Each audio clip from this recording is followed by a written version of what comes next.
Viewer discretion is advised.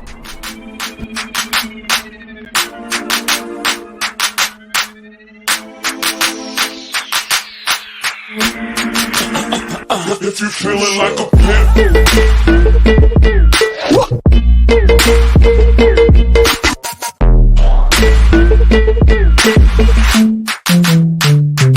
niggas call pimp.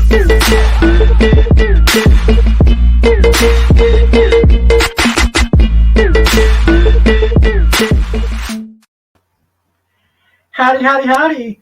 Awesome sauce. Are we ready to cast the thigh? You're listening to Awesome Sauce Radio, live in living color, here on Comic Crusaders, www.comiccrusaders.com. Please go to the website and read all the articles and watch all the other podcasts. Also, I want to thank Demon Seed Radio, www.demonseedradio.com. Check me out there Sunday nights, 7 Eastern, 4 Pacific. Also, I want to thank Kyle's Comics, www.kylescomicsny.com, for sponsoring the episode. We have an amazing guest, Mr. Bolo, who we're going to bring in a minute. But I just want to say, you all have to check out the new Urkel weed, Purple Urkel. Urkel say, want to get high with 17 tabs? Urkel say, want to get high. Get high with Urkel, with Purple Urkel with 17 tabs. Coming soon. But before we bring on Mr. Bolo DeMayoand, I have a trailer I'd like to play. Al, roll the trailer for Superman vs. Batman Triple X. Bye.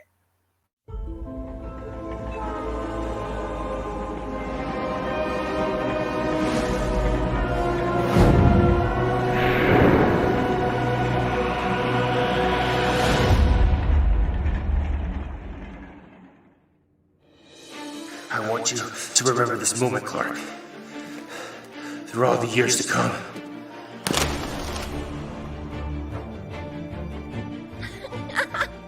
LexCorp is not an easy place to break into. Look at me. Look at me! Look at me! Stay here with me and rule. Earth is my home.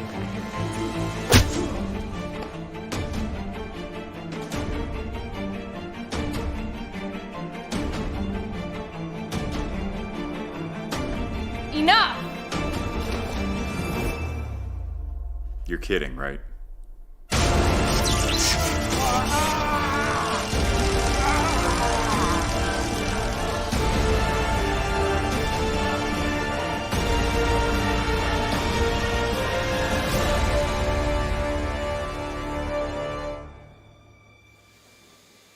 Everybody's human. Well, almost everybody. Squirt gun.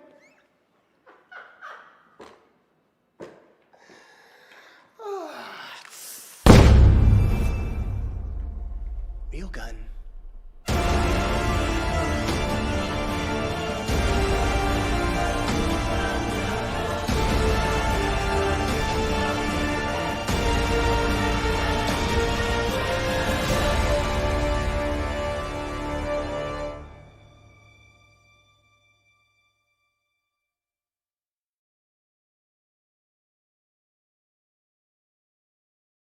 An amazing guest, from CBSI, Simpleman's Comics.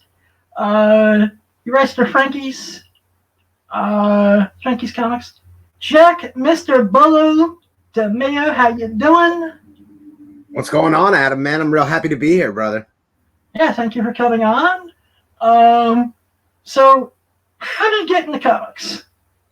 Well, I kind of been into comics my whole life. As a little kid, I dabbled a bit. I was more of a sports card guy. My younger brother was more the comics guy.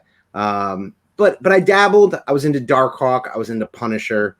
And then, you hit the teen years. You get into other things. And then I got a little older. I was like clearing out some stuff from my mother's, and I found my old comic book collection. And, it just starts getting you curious, and you start looking up values. And, man, it got me down a rabbit hole that, like, 10 years later, now it's become the biggest thing in my life other than my family. So it's crazy how it's gone. That's cool. So how did you get started as a investor slash speculator? Well, see, when I collected sports cards, I would set up at like American Legions and do like sports card conventions with my father. So I was always buying and selling. I think I don't have as much as the collector gene as I do. I get excited for making the profit. I get as much enjoyment out of some other collector putting something in their PC and knowing that like I helped them get that than I do actually owning it myself. And so I've always enjoyed that part of it. So when I got into comics, it started off with just reading. I jumped on Jeff Johns' Green Lantern. I was reading a lot of New Image stuff. And then from there, that natural kind of inkling in me to start paying attention to what was at shops, what was in those long boxes, what's it going for on eBay. And that's really what made me find CBSI, where you and I actually first connected years ago. It was really from a Google search. I was out looking for where could you find out information on speculation, investment, and all of that. And that kind of got me started down that journey. Oh, wow. What you and another mutual thing that you and I have in common is a love of professional wrestling. How did you become a wrestling fan? Wrestling's been like my whole life, man. I can't really remember a time where wrestling wasn't really key important other than those teenage years, you know, when you're out trying to impress girls. Yeah, I hear that, you know, girl, back in the day, and this is how spoiled the millennials are, and this current crop of fanboys are. Back in our day, it's like, when we were growing up, you know, wrestling wasn't popular, comics weren't popular, anything nerdy wasn't popular. You had to hide it in the closet. Yeah. You know, yes, hey, you gotta go to a bank with a Flash t-shirt on, and everyone's like, "Ah, cool." Right, and I played sports back then, and I would like hide it from teammates that I was into those kinds of things, and it got cool for like a minute during the Attitude Era, and like you could talk about it in school for like a minute, and then it was gone. Back in the day when everyone's imitating The Rock everywhere you went. Yep, Rock, Stone Cold, all of that. But then it was gone, man, and it was gone again. And I really refound wrestling on a random whim. I turned on Monday Night Raw in 2011 and was just so fortunate that I turned it on the night of the CM Punk pipe bomb. And I didn't know what was going on because I didn't know any of the storyline or anything, but it was just like, wow, this is more reality based than what I was used to. And I got back into it. And now, man, I watch more wrestling than any other kind of content in a week. I watch as much as I can. And there's certain storylines I'm liking better than others at the moment. I watch AEW is what I watch the most, and try indies and then everything else. Yeah, I really watch it all. I'm still a glutton for punishment with WWE. I still watch everything WWE, but I really love AEW and New Japan. That's really my favorite. So I'm more of an in-ring guy. I think that's the athleticism and all of that. So I'm a promo guy. But see, I love it. But again, my other passion is stand-up comedy. So when I'm watching promos, I'm like, how can I make my stand-up comedy sound like that? And I love a good promo, but I can't have the scripted promos that you have in WWE. Those are they suck. They suck monkey balls. That's terrible. Let's see. And just to let the audience know, if I mix the questions up in my head, I apologize in advance. But we'll start with. Do you have any fun memories of CBSI? A ton. I think that's kind of the common misconception with the situation with CBSI, where it's like there's no ill feelings for me, and honestly, like that community helped me so much. Not only a few things. Number one, that community helped me get up to speed when I was just getting back into it. That community helped me learn so much. On top of it, everything I'm doing now I would be crazy not to say that opportunities then didn't get me started on that path in that journey. So now I've got the opportunity to do some really cool things in some really big, important places, but it started right there. But my honestly, my fondest memory is actually one of my worst memories. But I very, very publicly kind of talked about it when I was with Simpleman's Comics. I lost my father a couple years ago to cancer. I remember that because, you and I are friends on Facebook, and I remember sending you a message. Absolutely. And your dad passed maybe a year or two, near the anniversary of my grandma's death, so I really felt it. Yeah, and it was a really trying time, and that whole journey really began a couple of years before. When my father went in for some routine surgery that went really wrong and they couldn't figure out why. And the whole thing ended up being that they found out that he had cancer. And I was in the hospital for like 30 days with him in ICU on life support. And during that time period, it was like the craziest time of my life. But the people in CBSI were there for me in the realest way. Not just, now they did a GoFundMe that helped support my father, which was huge. But beyond just the financial support, just the many messages that I got from, unfortunately, a lot of the leadership isn't there anymore. A lot of the people who were really instrumental in this, but still so many of the members that were reaching out to me and just checking on me and making sure I was okay. Those are things I'll never, ever, ever forget. So that's what's great about the comic book community, whether it's the community as a whole or these insulated communities like the great one you guys are fostering here with Comic Crusaders. There's so many great communities within the comic book community as a whole that really, really give people a real sense of kind of inclusion and family. That was difficult for me. Yeah. I've been on the record ever since the G Plus days in CBSI that I discovered the CBSI as I was being rehabbed for my vision, which got really, really bad around that time. And I didn't know if being in comic books was even going to be a thing for me anymore. And then all these crazy motherfuckers just right. like Ray, like Jimmy, like Mel, like you, like Brian, just really helped me get through one of the most difficult periods of my life. And I think the coolest thing about CBSI is the lifelong friends I've made. You've been helping me along this journey to show that you don't need sight to have a vision, and I thank you. And even when the early stages of my podcast, I'm like, yeah, his material is a little bit dirty, but he's making some cool comic book content anyways. Yeah, and what I really appreciate is the hustle of everybody. I mean, you look at it, this is years later, and so many of us are still doing so many things in the hobby, putting out so much great content. And regardless of the situation, limitation, your situation is I can't even imagine. And what it's provided for you, what it's provided for me. And then also it's also at this point, it's becoming inspiration for my kids because I'm at this point transitioning now where I'm turning this from a hobby to my full-time job. And that I hope provides my children the ability to see that and go, okay, well, you can do what you want to do. You don't have to be limited. That you can change course in your mid-30s. You can go places you didn't think you would go, and you can start at the very bottom and work your way up. So I really am appreciative of everything that the comic book community has given me, and it really all started in those early days on Google+.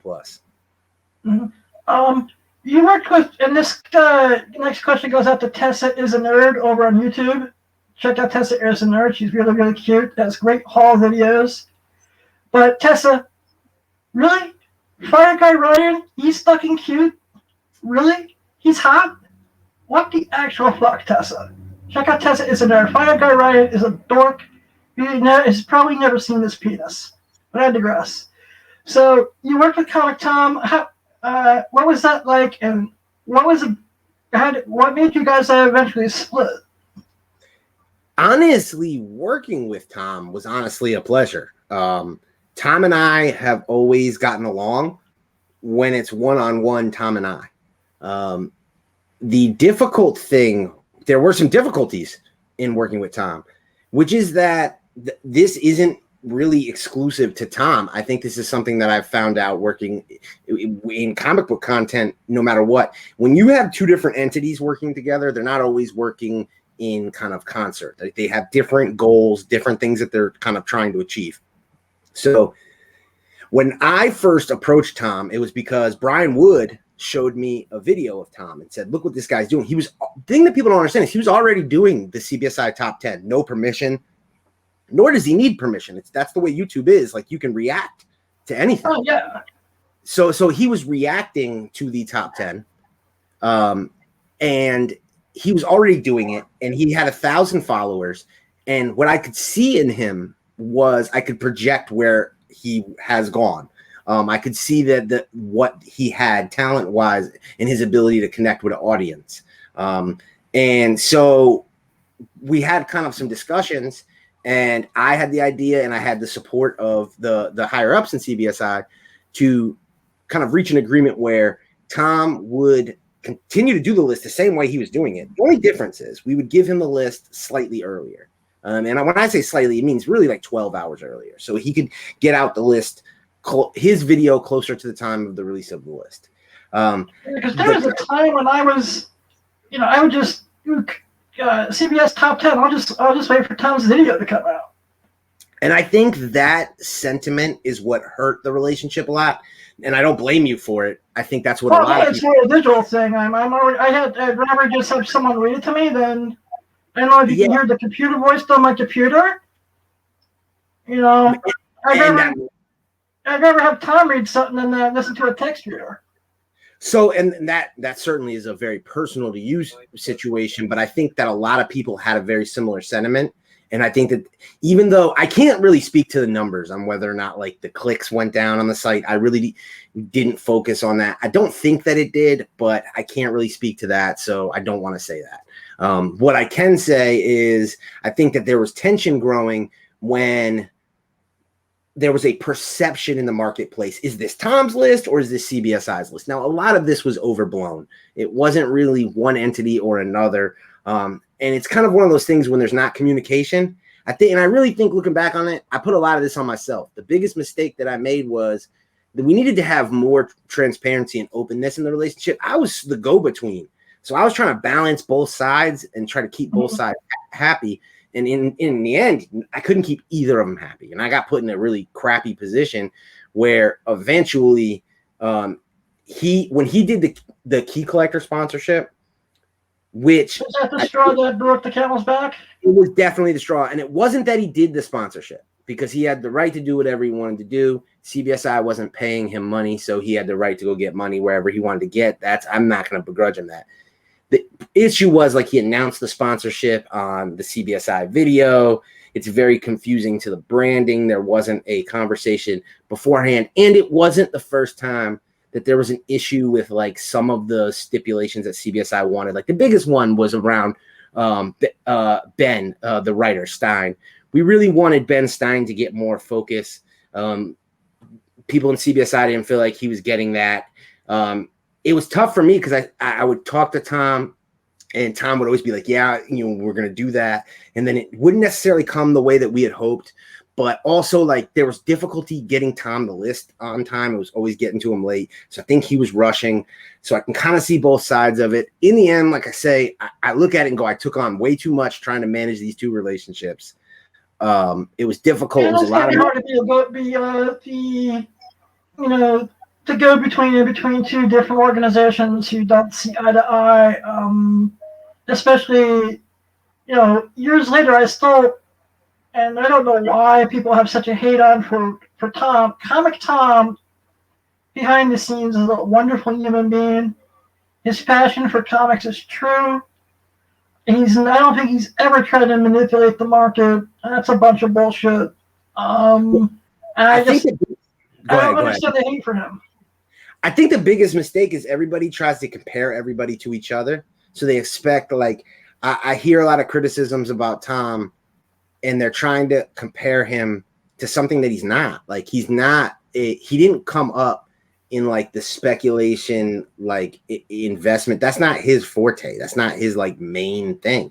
Where he has such incredible value to the comic book communities, he's a great forward-facing personality. He's a great person to go out there and be an ambassador for the comics community. He has a much bubblier and brighter personality than I do. I think I provide a lot of value in what I do. But at the same point, I think he has a lot of value in what he does. We're just in a different lane. So I wish that comics, we wouldn't take so much shots at each other and instead respect the lane that everybody's in and the part that everybody plays, because this is kind of our moment. Like, this is kind of the moment we've been waiting for. This is the greatest golden era of the industry I've ever seen. Absolutely. You know, and I kind of wish all the infighting and all the petty bullshit would stop. My next question to you, my friend, is for the longest time you were one half of Simple Man's Comics. You know, loved your top 10 videos. It got me for the pandemic. What happened, yo? Yeah, so that's another thing where I think I'll take responsibility mostly for it. In January, we take a break every year for like the holiday, for Christmas and New Year's. Brian, just like a 2-week break. And, you know, Brian is really stretched thin with the requirements of his job, plus everything he does, editing and everything for the channel. I wrote most of the content, but he really, his back end work was kind of a lot. So that break is essential. During that break, we weren't real communicative. And when we got kind of back to do content, he informed me he didn't want to work together on the channel right now, that he felt like he wanted to take his content in a different direction. That, you know, he felt like it would be best for the friendship for us not to work together. And there's a perception from people that he and I had some sort of kind of falling out. And that's not really the case. I think the biggest strain on our relationship was actually some of the relationships we had with sponsorship stuff. I think that more or less made things difficult because we had a couple relationships that didn't go well, and we didn't always see it eye to eye. And some of it fell more on me than him. And then there was like resentment. So it was kind of one of those things where we didn't communicate well. I take responsibility for that because I think I felt some sort of way for a long time and I just didn't say anything about it. And then I got distant, which I think bothered him. And it's one of those things where it's like, we're both grown men. So it gets to a point where it's like, if he felt some sort of way, I'm glad he came to me before it got to a point where, you know, he and I have been friends for a long time. I value his opinion. As I've said this before, like on air so many times, but I value his opinion as much as anybody in my personal life. I have come to him so many times and to check me and be like, yo, is this on me? So I appreciate as a big brother that he, you know, he didn't want to get it into a point where we weren't seeing eye to eye to the point that it was conflict. But definitely the more we grew, there were growing pains. And looking back on it, that was really kind of pushed us in different directions. At the same point, it's almost one of those things where it's like post breakup, it was kind of necessary because he's doing great things, going really focusing on and doing the content that he wants to do. And I've been able to do things since we've split that I would have never been able to do, or I wouldn't have felt comfortable doing without him. And I think it's all for the better. That's awesome. Where is your content being done now? So I'm really working freelance. So starting in the next week, you're going to start seeing content showing up on my YouTube channel, aka Mr. Bolo. But right now, the biggest thing that I'm doing is I'm writing for 137pm.com, which is owned by the Sasha Group, and it's a media company, really a culture and lifestyle website. It's owned by the marketing kind of like CEO guru Gary Vaynerchuk. I am the only comics writer currently writing for the site. This was a big deal for me. I've been pitching them for about 7 years. Pitching VaynerMedia for about 7 years. on the idea of doing comic content, the idea that our market was one that alternative investors would be interested in. They've done so much for the sports card market. They've really been at the forefront of blowing up the sports card market to the degree that it is now. And I've been really fortunate I've written 5 columns now for them. It's a weekly column. It drops on Friday. It's really investor heavy, looking at the market, CGC, CBCS graded copies, what's moving. And it's really what I'm trying to do is everybody talks about a bubble. The best way to protect against a bubble is to bring in new people into our hobby. And the publishers are working so hard to bring in those readers, but it's on people like us to be ambassadors for collecting and investing and to bring in that new investment money. And that is what was key for sports cards and what's taken it to the next level. So I'm really focused right now on trying to present my content in places outside of the comic book bubble. And instead of kind of preaching to the choir, taking my things to kind of a new audience and really kind of being an ambassador, kind of a shepherd for the comic book community. That's awesome, Sauce. What did you think of WrestleMania? So I got to say the build-up for WrestleMania was one of the weakest ever. I mean, I was the least excited. Yeah, I was the least excited going into WrestleMania that maybe I've ever been. Having said that, I think that this is where sometimes we can all be guilty of beating on WWE, and we forget that sometimes for all the faults of WWE, the actual wrestlers are phenomenal. The matches themselves, I'll say like 9 out of 10 delivered on everything you could hope for. The unfortunate thing is more the booking. If any frustration you have, it's with booking issues, which the poor wrestlers don't have the say in. I want to some of the storyline things that make me scratch my head. The Fiend stuff doesn't make sense. You want to be patient with it and see where it's going. But you and I talked about this, right after WrestleMania. I'm usually the person who tells people, whether we're talking comics, wrestling, sports, be patient, let things play out how they're going to play out. But when you watch WrestleMania, you're looking for conclusion. You're looking for the end of the story. You want that climax. So I think that match specific is one that like people had been waiting for months and then we're kind of let down at.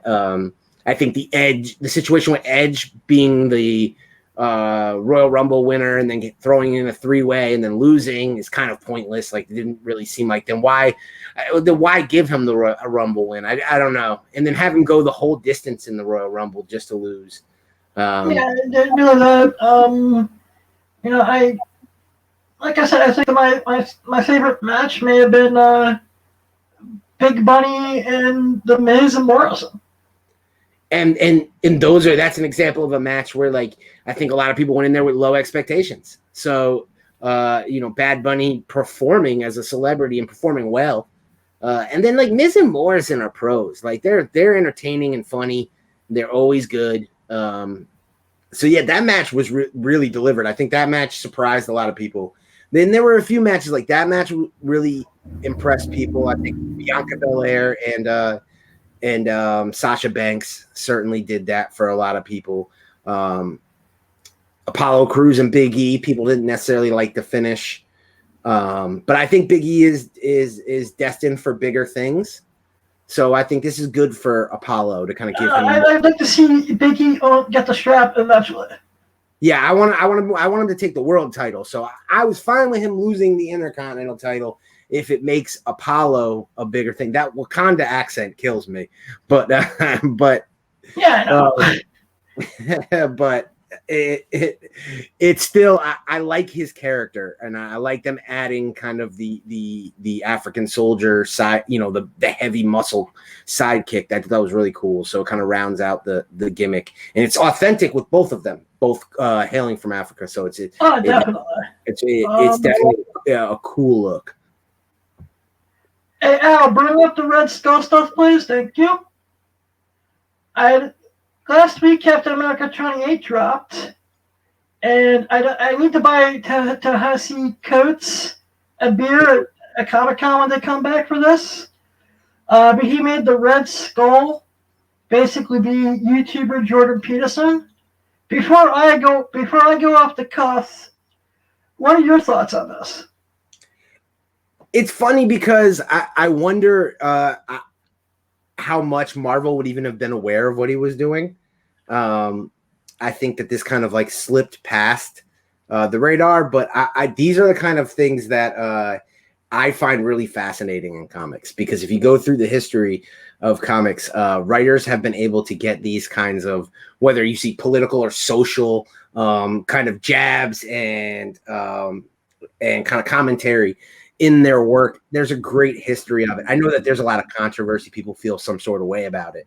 But Permission to let me get, and I will drop a link to my SoundCloud where I'm going to do an hour on this.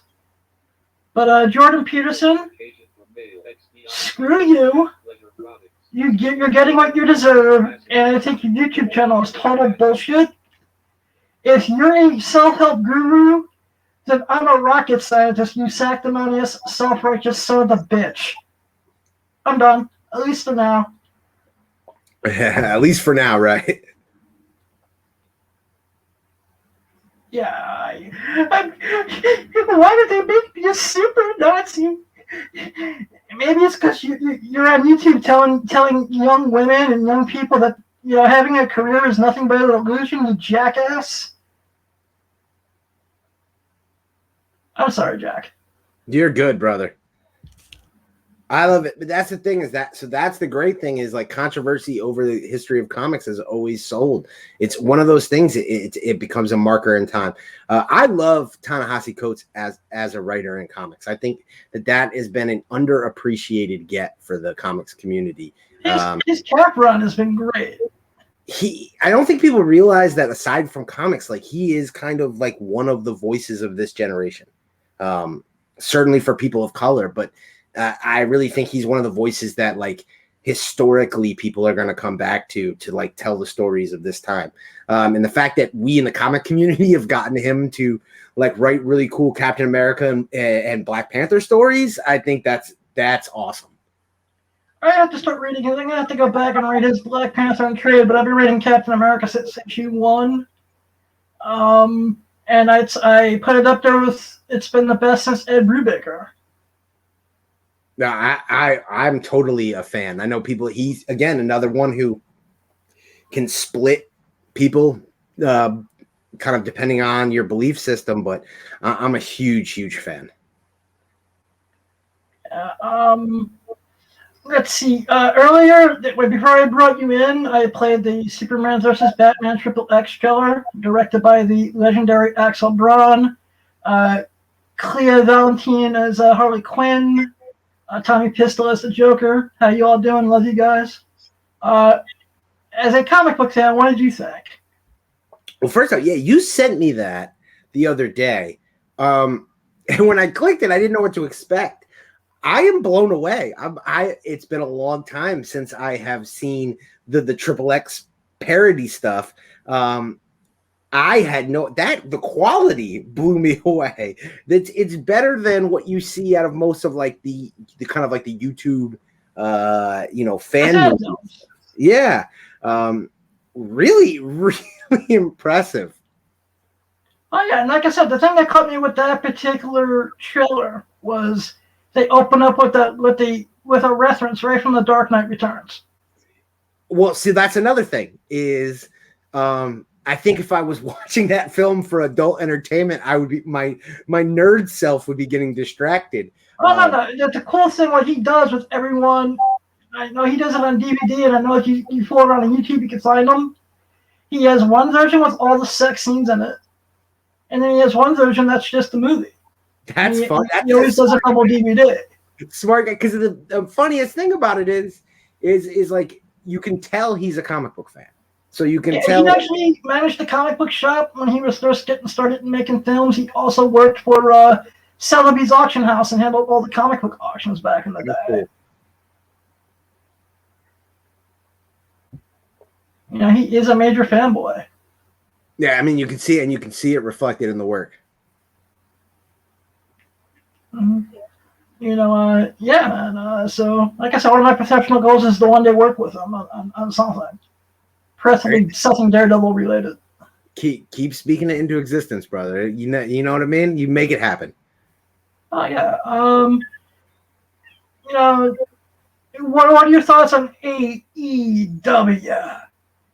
Now we've talked about this. That's my favorite wrestling promotion right now, and I know that splits people all the time. I know it's not for everybody, but I grew up during the watching wrestling during the Monday Night Wars, and back then obviously we didn't have TiVo, we didn't you couldn't record it, you didn't have DVR, so you had to make a choice. You had to flip back and forth, and I oftentimes ended up on WCW. The NWO was the coolest fucking and NWO first came back in 96, 97. That was the shit. Right. And so I really look at like that whole era WCW. That's the feel I get when I'm watching AEW. And it's funny when people like try to make fun of AEW and use that reference. It makes me laugh because that's exactly why I like it. Sting will never not be cool to me.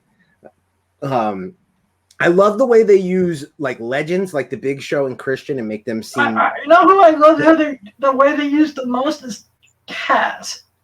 Oh yeah, they get it, and even more than the guys I named is like Taz and Arn Anderson and Tully. The way they make them, they treat them like true legends. They treat them like they're truly important, and it's really given a platform for the older guys. But then it's also opened the doors for all of these great young talented wrestlers. I'm a huge fan of Darby Allin, Sammy Guevara, Brian Pillman Jr., Griff Garrison, the Bear Country tag team, Orange Cassidy, and the Best Friends. I've loved I just started getting into them in the last couple of weeks. I've been watching them for years in various indie promotions, Chuck Taylor and PWG, and then Trent Brett has been everywhere from New Japan with Roppongi Vice, and then WWE. He tagged with Brian Myers and Tyler Rex. So he's been everywhere. My match of the year is Britt Baker versus Thunder Rosa in a thing that reminded me of Cactus Jack versus Terry Funk death match. So that's last standing match was holy for a women's match. Holy shit! Yeah, that's what's amazing about it. For any match, it was holy shit. But then being a women's match, it's so impressive. I think that's one of the things where it's like, yeah, you can go too far with blood and guts. But one thing I like about AEW is the fact that these are individuals who are putting their lives at risk, and they don't sugarcoat it when they do it. So I like how they lean into that violent aspect at times that everybody knows is why people are fans, and you can really illustrate toughness too, especially like a character like Jon Moxley. This guy does not die. You can put him in so many difficult situations, beaten and bloody him. He's coming back. The Thunder Rosa and Britt Baker match elevated both wrestlers. And then you look at like even when AEW first started, the Cody and Dustin match, how amazing that match was. That was amazing. Yeah, it really did so much for Dustin because Dustin looked like he was out the door. And now, he's in a hot storyline right now with the QT Marshall situation. And I love what they're doing with the whole Rhodes Stanley right now. With where? What they're doing with the entire Rhodes Stanley right now. Yep. The whole split up. So like that's a hot storyline right now. That's one of the ones I'm the most interested in. And then the other one I'm really, really, really intriguing, my jerk off friend in the inner circle. AEW, when are you going to please make the My Jerk Off Friend shirts? Because I need to buy 3 of them ASAP. As soon as that came out of Jericho's mouth, I was like, all right, that's going on a shirt. Yeah, I mean, Jericho, and then like him doing the Broken Skull sessions with Stone Cold after WrestleMania. And then talking openly about AEW, name dropping Sammy Guevara and Orange Cassidy. Big deal. That's a huge deal. Yeah, I hope that maybe the rumor that maybe WWE will do an AEW crossover. I would love it. I have so many doubts. I think Vince McMahon would have to not be around, but I am all for it. I love it. I really love when companies work together. I think we've seen it in comics, like with when Marvel and DC did their crossover, how cool that was.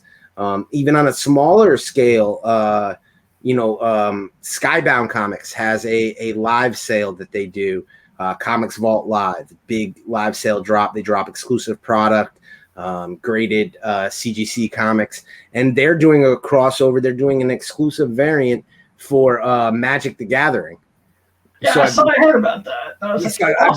I've been teasing the people at Skybound. Big Clutch, shout out to Big Clutch, who runs Comics Vault Live for Skybound. I've been teasing him that he's on his Tony Khan shit because he's kicking in the forbidden door. You got Boom and Skybound working together.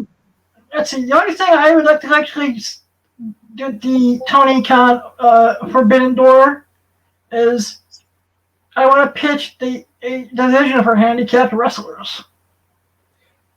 I think that I definitely. So they had the wrestler without legs. I think there's been some indie wrestlers, handicap wrestlers. I definitely think that's like the next kind of. I always dreamt that like one of my dreams when my vision was better to be a pro wrestler, and I always wanted to be a heel. Mm-hmm. So you can see it. I've transferred that wanting to be a heel into my comic book YouTube, in the community kind of personality, because I get so much heat. Have you watched Crazy Steve? Because I think he's. I love Crazy Steve. Yeah, I could say he's like the biggest I could think of that's visually impaired. It's amazing what he can do in the ring. Him and Rosemary, because Rosemary lives that gimmick. Yep. All right, we're not going to be able to hear each other for a second. Play the Noid clip for a second, please. Have you ever been frustrated because the Noid ruined your pizza? The Noid loves to ruin pizza. Call Domino's Pizza. We avoid the Noid.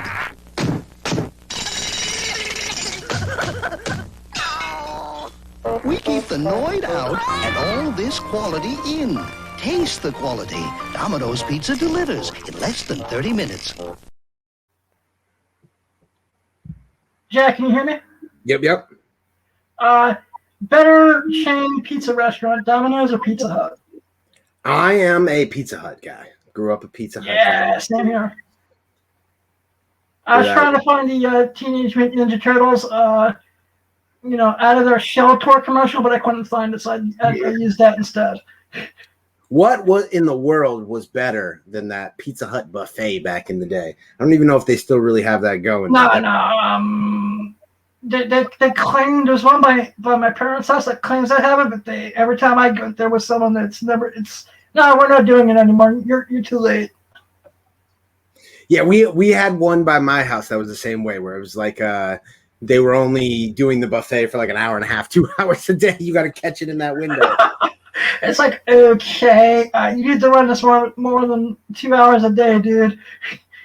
So yeah.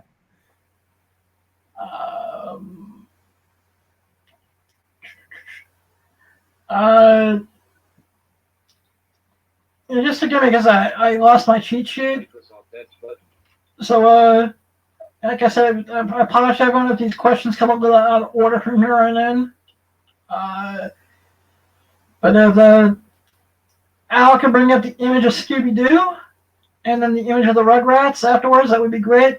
What do you think about speculating on kids' comics? Things like Rugrats #1 from Boom and Scooby-Doo and Cartoon Network Presents. So I'm a big fan of. I actually did my past article this week on 1:37 p.m. focused on cartoon and toy IPs from the 80s and 90s. So I really focused on kind of like the big ones like Transformers, G.I. Joe, TMNT, things like that. But I'm a real big fan of all of them. Rugrats, I think, is a great play with the new show. I think that what gets forgotten with a lot. You call them kids comics. I think that's what we have a tendency to call them. People forget though that like we were kids when these shows came out, but we're grown now. We're in the buying position. Some of us have kids of our own too. Exactly, and some of it is a nostalgia, buying back your childhood. So, when you're in a position to buy things for your own collection, that's what you're trying to do. And then some of it's like you said, you're trying to pass it on to the next generation. I'm always trying to show my kids the cool things that I thought were cool when I was a kid. Some of them stick, and some of them they're like, nah, this is lame. It doesn't translate to the new generation. They gotta, I look at some things. I look at, and I go, well, I really liked that when I was a kid. What was I thinking? There's definitely some of that, and then some of it's unfair. Like my kids can't get down with like the old animation style. They've grown up too much on like Pixar.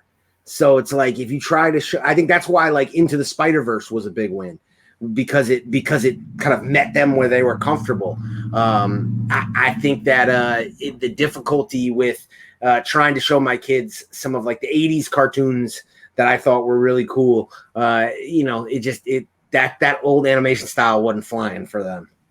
Yeah, and I showed a bunch of little kids the Smurfs, and they hated it. Yeah, I just asked my kids the other day if they even knew who. I made a Smurfs joke, and then I asked them if they even knew who the Smurfs were. But they actually did, so I was impressed. But yeah, I'm a big believer in kids properties. It's one of the things I've hung my hat on the last couple of years. And I remember when I first started talking about it, my very first article for CBSI was actually the very first article I wrote in comics was on G.I. Joe, and I wrote on Ninja Turtles next. And so like it's always kind of been synonymous with my history in investing.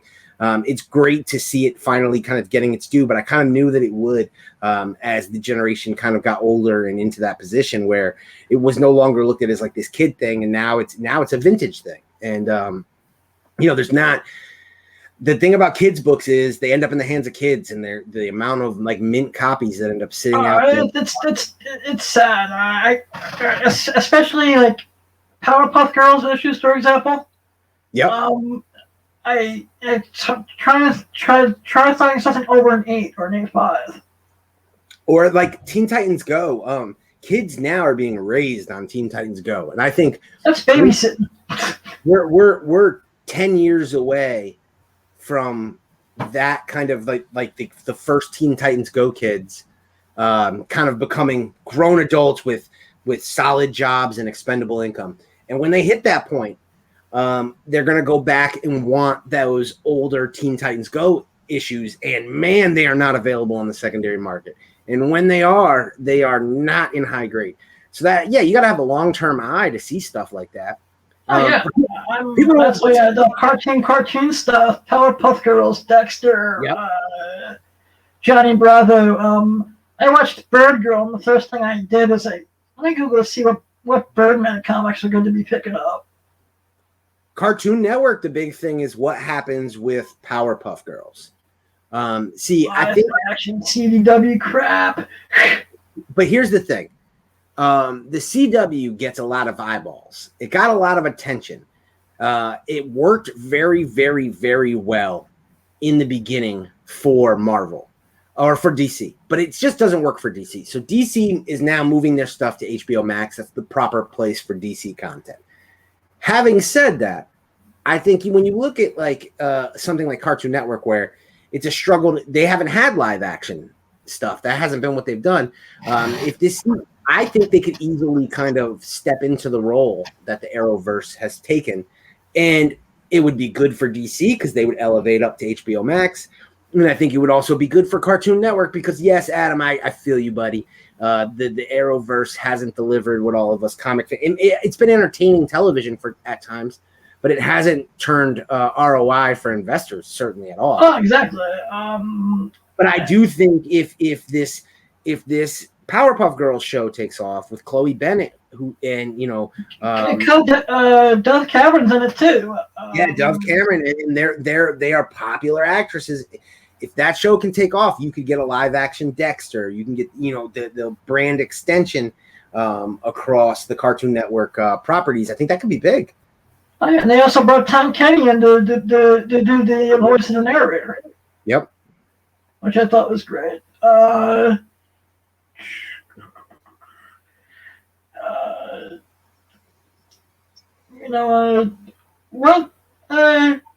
do you think is like? Are there any more small independent books? I'll bring up the Hot Deli Nights cocaine image, please. As like small indie books like Hot Deli Nights, Cocaine Nights. Small indie books. The one that I've been looking at right now is Nottingham from Mad Cave Studios. They're on the third print. They just solicited a third print for the first issue. Issue number 2 was just non-existent in retail and is selling for well over cover price on the secondary market. I was looking for it at the smallest show I did. I didn't see any of them. Yeah, it's funny because I've been working with Mad Cave for a couple of years. Them done promotion and we've done some exclusive variants through CBSI, Supplements Comics. And the funniest thing about them is, like, I think people don't quite buy into an independent publisher until they start licensing option stuff, movie stuff. But the problem is, like, by then everybody wants to get in. And I don't think people realize that these small publishers, they're printing minuscule numbers. So, like, the very first Mad Cave books that were, like, popping off, books like Knights of the Golden Sun, their number 1 issues have 2,000 print runs. So even now, where they're getting more attention, you're seeing print runs like 8,000-10,000. That is tiny compared to what the market bears. So I think if people are patient, and which is something I preach all the time, like, have patience in your investment strategy. You can pre-order and pick these books up. Listen to Lucas right here on this channel breaking down FOC picks. Pick up these these small press indie books. Mad Cave is a publisher I believe in. I think they are a couple years away from a couple big option moves to being like the hot publisher, and they're in Miami, man. Miami's as cool as it gets. I'm also really big in Action Lab. There's an Action Lab book called America Karate, which had 8 issues that all had cosplay April O'Neil photo covers. And that's what got me in the Action Lab. And I think they're one of the best publishers out there as well. And they built a loyal brand following, which is what I think is very, very important these days.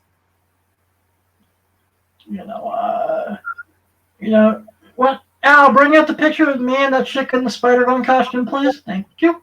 Can I just come back? I want to know, do you think we're going to be seeing the Silent cosplay a lot? Punchline, the Lady in Red from Department of Truth, and Miracle Molly? I do. I think Erica Slaughter from Something's Killing the Children is also going to be a big, big, big one when we return to cosplay. It's also a very easy costume to do. I think that the cosplayers have had some time, right? They're itching to get out there. And they've had some time, and they've probably put some work in. I think it's going to be great for some of these properties that have exploded in the last year. Like you look at like Kanto. Kanto's on the top of the CBCS hot list today on Beckett.com. And that book is consistently and that book has consistently been on hot lists for Supplements Comics, CBSI, for Go Collect, for Cover Price, for Key Collector, you name it. And I've become good friends with the creators. They've never seen anyone do Kanto cosplay. Really? That's interesting. Yeah, because they had one like kind of like short convention season after they kind of like first got the book out and they were blowing up, and people were just really starting to get on board the Kanto train. And then the pandemic hit, and then they've released the second volume and the one shot all during the pandemic. Haven't been to any conventions, so like they still haven't seen that. So I think about all the creators who haven't gotten to really see how much the community loves their work. I think, like you mentioned, Lady in Red with Department of Truth, Erica Slaughter. I think James Tynan will be shocked. Also Miracle Molly and Punchline. I think he will be shocked by his effect on the community. Oh yeah, Punchline is my new favorite Batman character. I just love her backstory. I do too. And Punchline's a prime example because you can find video of me talking negatively the day that book got released, saying like, yeah, I remember that. Yeah, because and I stand by that, because this is really where I've kind of changed a lot of my stances. You can't chase every first appearance right off the bat. If you do, there's 3 to 5 first appearances every week. You're gonna go nuts and you're gonna go broke. You can't do that. So what I'd rather do, rather than waste my money chasing every single first appearance every week, I'll let one get hot and then buy it at what some people would say is overpriced. I bought Punchline, say 3 weeks after Punchline was a thing. Did I pay way more than I could have on release day? Yeah, I probably paid about double. Yep. But that's probably a fourth of where it is today. So, Jack, where can my audience find you online, man? At AKA _ Mr.Bolo on Instagram, at AKA Mr. Bolo everywhere else, TikTok, Twitter, Facebook, AKA Mr. Bolo on YouTube. I'll have new content dropping this week. 137pm.com and Frankie's comics.com. I have a Frankie's Comics top 10 that drops on Saturday. I have the 137 p.m. column that's a real investor market heavy column every Friday. Well, I want to thank you for being a guest on the show tonight. I would like to invite you to come back once a month if we can make it work to do this and talk speculation. I thank you for being a friend of mine for many years, for always being so loving and encouraging. And, I thank you for all that you do, man. I appreciate you, Adam, man. I appreciate the same from you, brother. You've always been there, man. I appreciate you. Yep. You have yourself a great night, and I look forward to us working together again in the future, man. Absolutely. Yep. Awesome sauce. Yeah, we tested that.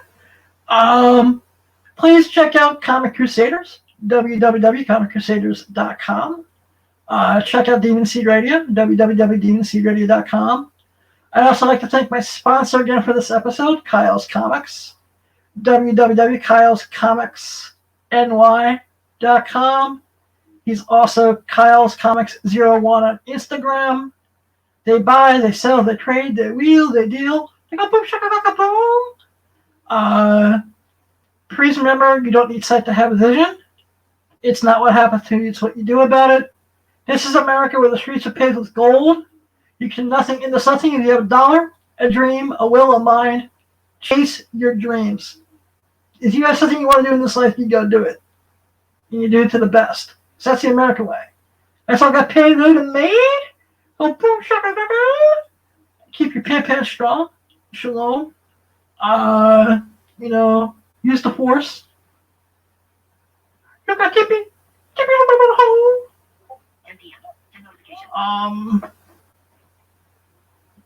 Discord.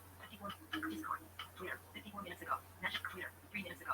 Discord. Group. Tuesday, April 13th. Okay. But I love you all.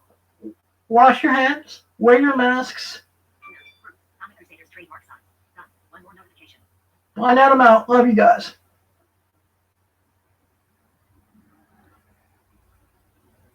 Aha. Thank you. We hope you've enjoyed this Comic Crusaders production. For real-time news on all things pop culture, please feel free to follow us on social media.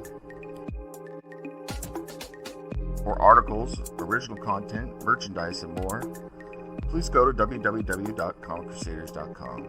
Also follow along with all of the websites of the Comic Crusaders family. As always, if you like this content, please click like and subscribe to the Comic Crusaders YouTube channel.